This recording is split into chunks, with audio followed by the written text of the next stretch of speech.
Hello, I'm Jashikins, and welcome to another episode of Jash Reads. Today, we are reading Megamorphs #1, The Andalite's Gift by K.A. Applegate. And at least where I live, it's been really stormy over the last few days. I'm like, I sort of want to do something out, spend maybe a few minutes outside, but Florida weather is such that, the storm is over and it comes back 2 seconds later. It's very fun few days. Anyways, not this week's chapter, what the heck? This day's chapter will be told from Marco's point of view. I'm going to take just a little sip of water before continuing, so my voice hopefully doesn't go. Nom nom nom nom. Okay, somber point of view, somber.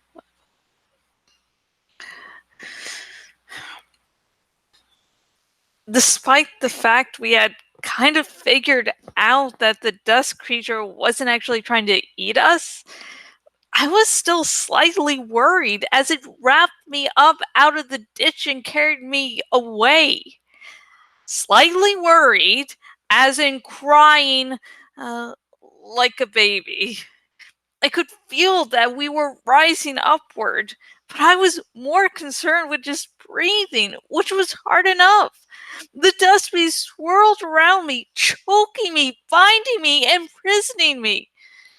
Suddenly, I sensed that we had stopped moving. A few minutes. Oh, a few moments later, the dust beast released me. I don't know what I expected to see, but it sure wasn't this. I was on something that looked like the bridge of the Starship Enterprise, only triangular. Instead of Data or Sulu or Worf or Spock, there were a bunch of taxons and a circle of Hork-Bajir with their weapons drawn. I also saw an open, empty box that looked like it could be a cage. And just in front of the box was a dead Hork-Bajir. Finally, this was the worst part. Instead of either Captain Kirk or Captain Picard, there was Visser Three. Visser Three with Hork-Bajir blood on his tail. Visser Three not looking happy. Not that he has probably ever looked happy exactly.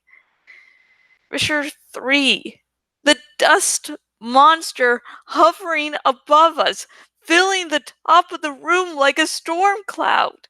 Taxons at computer screens. A circle of Hork-Bajir armed with their con beams. And me, a gorilla, in the middle of all this.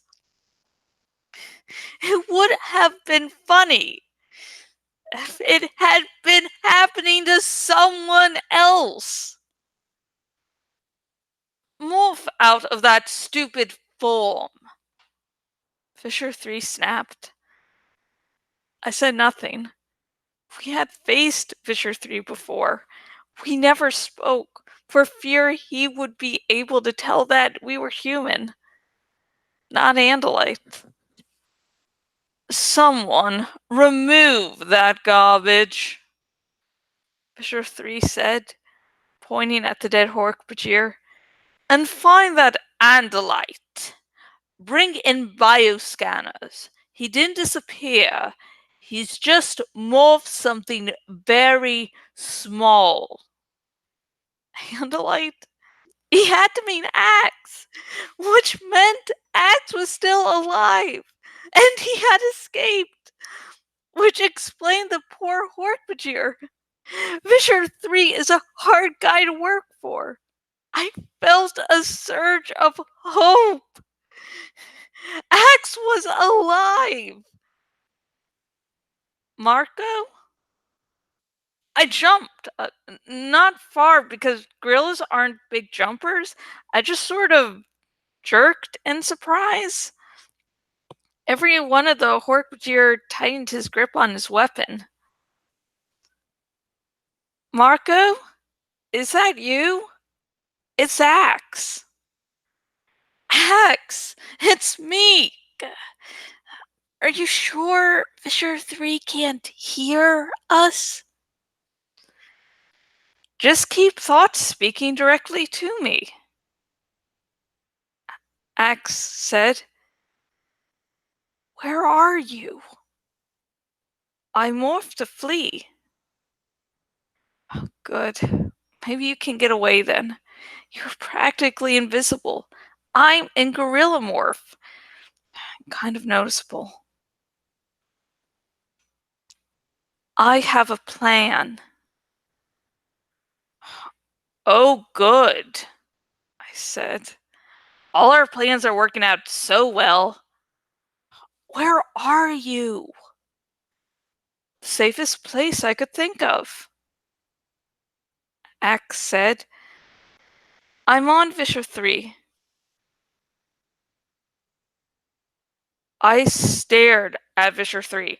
Somewhere in his Andalite fur, Axe was hiding. Visser Three glared at me. I told you to move out of that ludicrous shape, Visser Three said to me. Don't force me to use painful measures. Did you hear that? I asked Axe. Yes, he was thought speaking openly. Don't morph. Don't say anything. Just tell me, do you see a computer console nearby? There will probably be a taxon working it. I see a bunch of consoles and a bunch of taxons. Visser Three looking like he's ready to barbecue me. Any console will do. Do you see a small square pad that the taxon is touching? Yeah, all the taxons are pressing one hand, if that's a hand, on these little squares. Why do you defy me, Andalite? Visser Three demanded. To what possible purpose? Sooner or later, you have to merge. Those are interfaces, Axe said, like your human keyboards. When you touch it, you can transmit commands directly to the computer. It's similar to thought speech. However, the basic scientific principle is actually Axe. I don't need a science lecture. Visser Three is looking at me like I'm his beef jerky, so if you have a plan, just do it. Okay. Everything will go a bit crazy in a few minutes. Just go for the console. Press your hand on it and think open hatch. Just think open hatch. What are you going to do? Axe laughed. He seldom laughs. Whew, it surprised me. That Velik goes after morph energy. So I'm going to give it some morph energy to go after. Visser Three was still staring at me. I could practically see the wheels turning in his evil brain. Why? Why are you afraid to demorph? Why won't you speak? The other Andalites spoke. Why don't you? Then, over all our heads, the dust monster began to rotate. Faster, faster. Visha, Golhadrash is Muragvilik. a Hork-Bajir said in their weird mix of English and their own native tongue. But Visser Three had already noticed. It would have been impossible not to. The Felix was going totally tornado. A tornado with sharp teeth and slashing blades. Anything that wasn't bolted down was flying around the bridge. Suddenly, ropes of dust shot down from the twirling cloud. Ropes that wrapped Visser Three up like a package. I caught a glimpse of something on Visser Three's back. It was a bug, growing slowly larger, already an inch long. Axe! The Hork-Bajir all leapt forward, trying instinctively to rescue the holy, trying instinctively to rescue the Visser from the dust creature. Big mistake. The fork. Oh, the first Hork-Bajir tried to slash at the whirling dust cloud with his bladed arm. In a split second, he no longer had that arm. Ark! The Hork-Bajir screamed.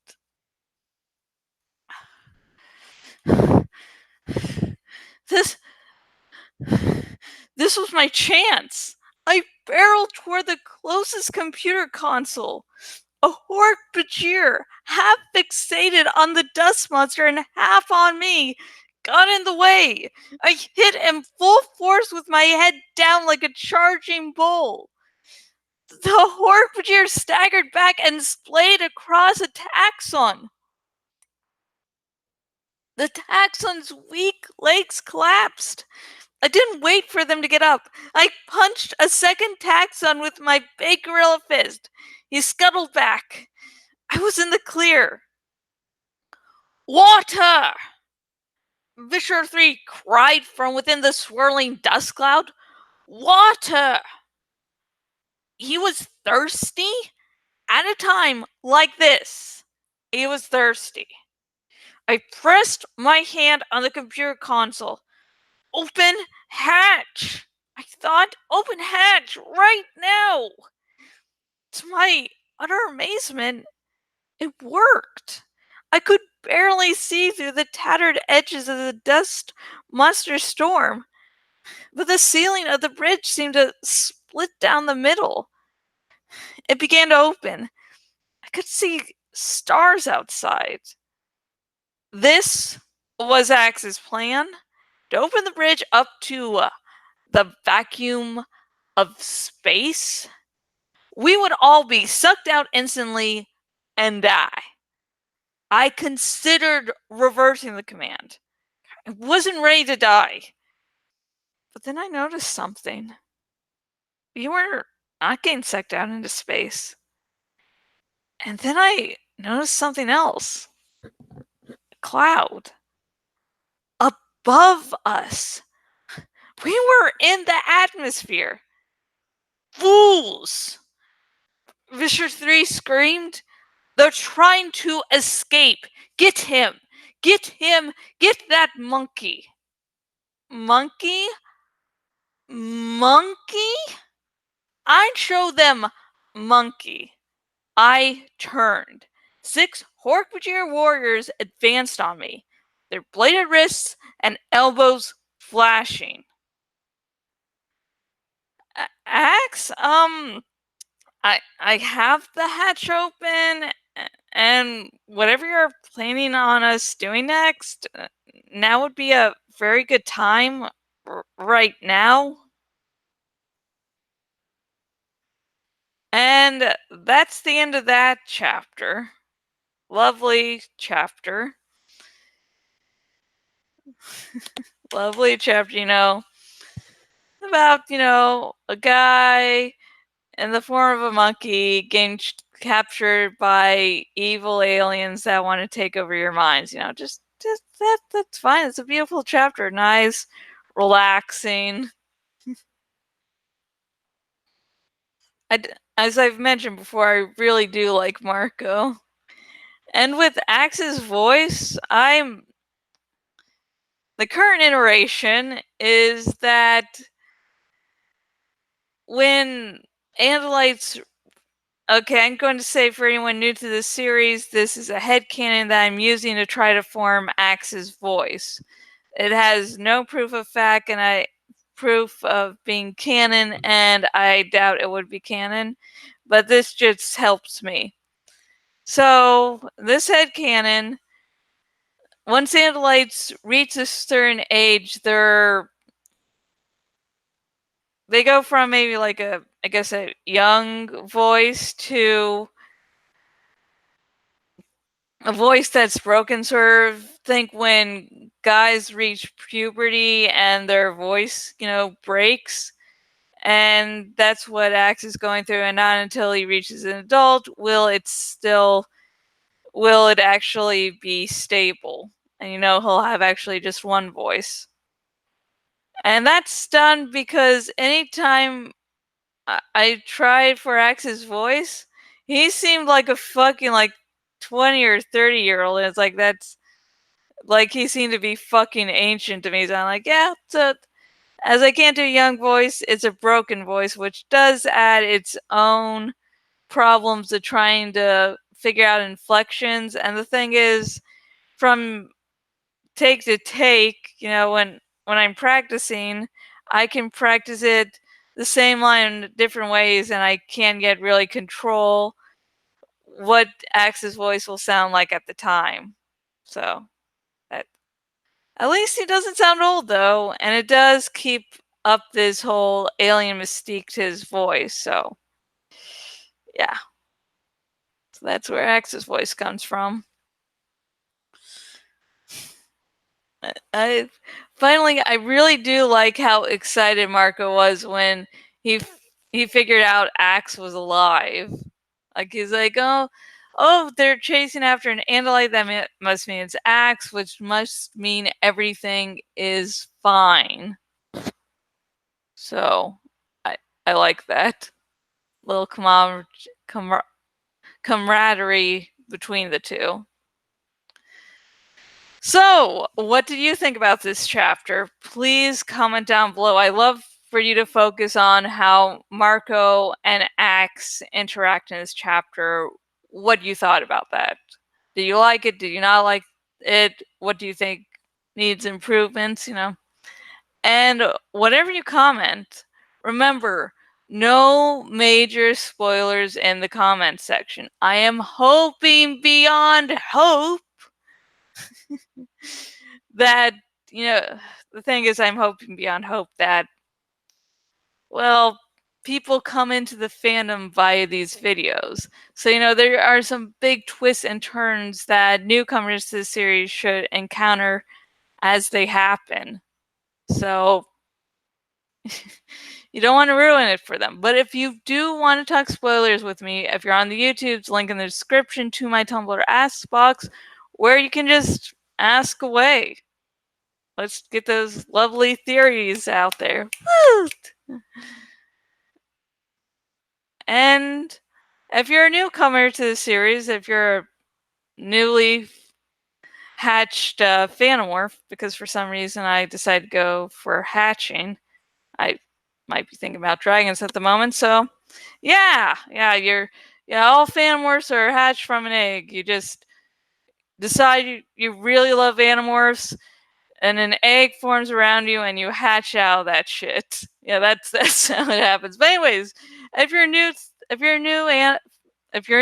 Phantomorph, welcome to the fandom. I'm sorry we do not have cookies, but what we do have are cinnamon buns, which, as Axe has stated, is humanity's greatest invention. Yeah. And if you watch this video and you're like, hey, Megamorphs #1, The Andalite's Gift seems awesome, and you're like, I want to get me a copy of that. If you're watching this on the YouTubes, link in the description. If you're watching on my blog, link down below. And both links will take you to where you can buy your very own copy of Megamorphs #1, The Andalite's Gift by K.A. Applegate. While you can buy the book from other sources, and I can understand if you do, if you buy via those links, what you do is you not only get something cool for yourself that you will never regret, you also support the copyright holders. So, you give a little cash to K. Applegate for making the book. And some of that money, not a lot, but some does go back to me. So you're also supporting a content creator that you like. So again, by those links, you pay the copyright holders, get a cool thing for yourself, and help me live my dreams. So yeah, woot!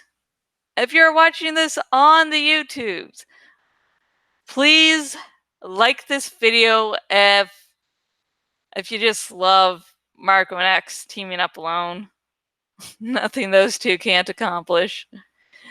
And remember, subscribe to this YouTube channel because guess what, folks? I am going to be reading the entire Animorphs series. So if you don't want to miss a thing, just subscribe. Yay! And if you're watching this on my Bloggity Blog and watching on the desktop version of my Bloggity Blog, please choose the follow by email option. I just don't do these Jash Reads videos. I also do reviews. I have fanfics. I'm finally getting back to work on a big ass blog post that is coming up in the future. This is going to be hard. I'm unsure of how to break it up. I want to get it out, and oh god, there's basically scheduling to get all the blog work done changes from time to time. I do adapt my schedule, with my current circumstances and what I currently really want to do. So yeah, but I finally got a way where I believe I can really start chugging this piece out. I think I had it outlined before Game of Thrones season 8 come out, like maybe a week or two before. So it's like, so yeah, that's going to be fun. But anyways, the next episode Jash Reads will be more of Megamorphs #1, The Andalite Gift, and it will air in a few hours. So stay tuned to this channel. I have a bunch of other videos that you can check out in the meantime while you wait. And until next video, goodbye.